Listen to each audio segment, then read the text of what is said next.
Welcome to the Slop Farm. Enjoy the video. In this video, I will explain how to program your Toyota Tacoma key fob.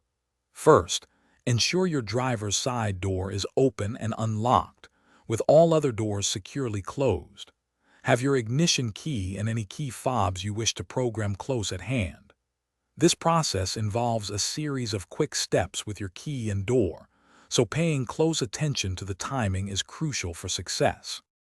To begin, insert your key into the ignition and remove it 2 times within 5 seconds. Next, close and open the driver's door twice. Then, insert the key into the ignition and remove it 1 more time.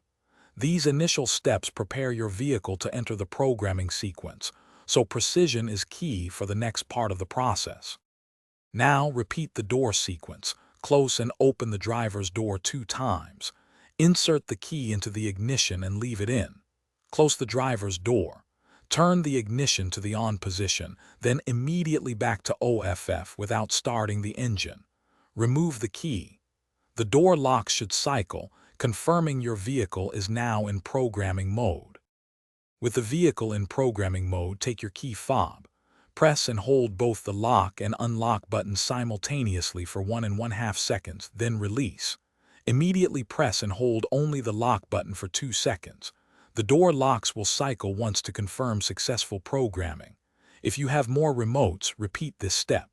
For easy meal prep, check out the leak-proof containers linked in the description, along with other great deals. Finally, open the driver's door to exit programming mode. Thanks for watching. Consider subscribing if we helped you today.